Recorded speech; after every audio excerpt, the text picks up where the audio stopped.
Hoje, dia 2 de abril, o mundo inteiro celebra a conscientização do autismo.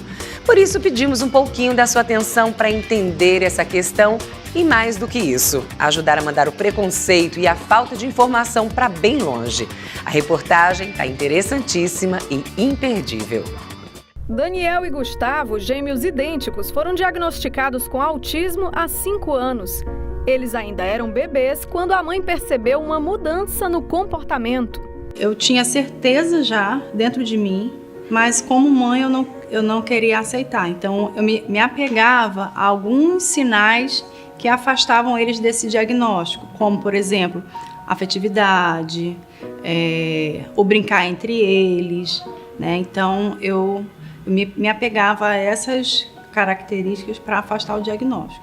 Até que eu cheguei num especialista no assunto, com 2 anos e meio, que aí foi quando ele viu todos os exames, todos eles estavam normais, né?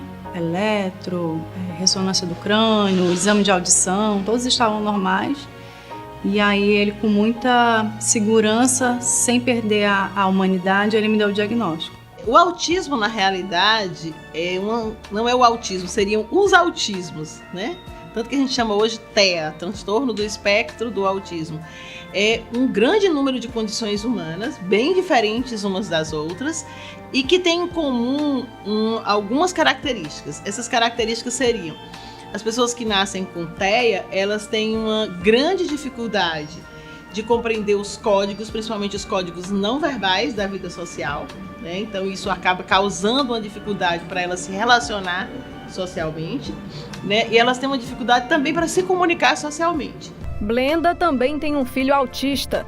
Hoje, Iago está com 19 anos de idade, mas na época do diagnóstico tinha pouco mais de 2 anos. Era hiperativo e tinha uma inteligência acima do normal. Ele sabia ler. Eu descobri que ele sabia ler com 2 anos e alguns meses, que não era normal para a idade dele, né? Eu fui chamada pela diretoria da escola, viram alguns comportamentos dele diferenciados das crianças, e eu fui procurar um neurologista. Pessoas com autismo não gostam de mentir, não sabem mentir, né?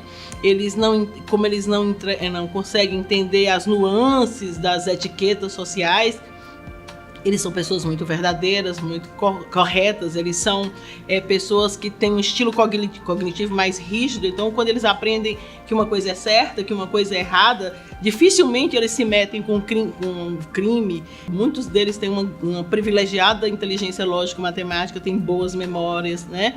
Então, os autistas estão dando contribuições muito importantes hoje, por exemplo, no Vale do Silício, na criação de novas tecnologias. Cerca de 70 milhões de pessoas em todo o mundo têm o transtorno do espectro autista, segundo a Organização Mundial da Saúde. Só no Brasil, 2 milhões, entre homens e mulheres. Mas, mesmo sendo tão comum, ainda gera medo e dúvidas. Não, eu nunca culpei nem a mim, nem a Deus, né? Porque comigo, graças a Deus, eu sempre fugi desse estereótipo de vítima. E 1 ano e meio depois do diagnóstico, eu comecei um processo de depressão. E aí precisei de medicamento, de terapia. Eu acho que o suporte à família também é essencial, porque se a gente não estiver bem, a gente não consegue cuidar bem dos nossos filhos, né? Porque quando a gente recebe a notícia, até a gente mesmo tem um pouco de preconceito.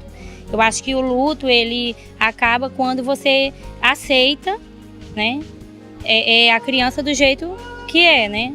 Aprendendo a conviver com as limitações, as famílias trocam o luto pela luta diária. O objetivo é desenvolver o potencial de cada um dentro das possibilidades e torná-los mais independentes.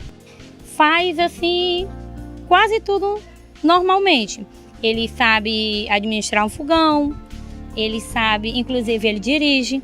Né? Eu não tenho coragem de deixar ele dirigir só, mas várias vezes ele já fugiu de carro, ele já fugiu de moto, né?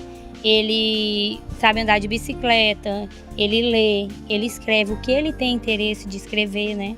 Muitas vezes a criança nem desenvolve uma linguagem verbal, mas ela desenvolve uma excelente linguagem compreensiva, que lhe permite viver no mesmo contexto e compartilhar experiência, amor, afeto.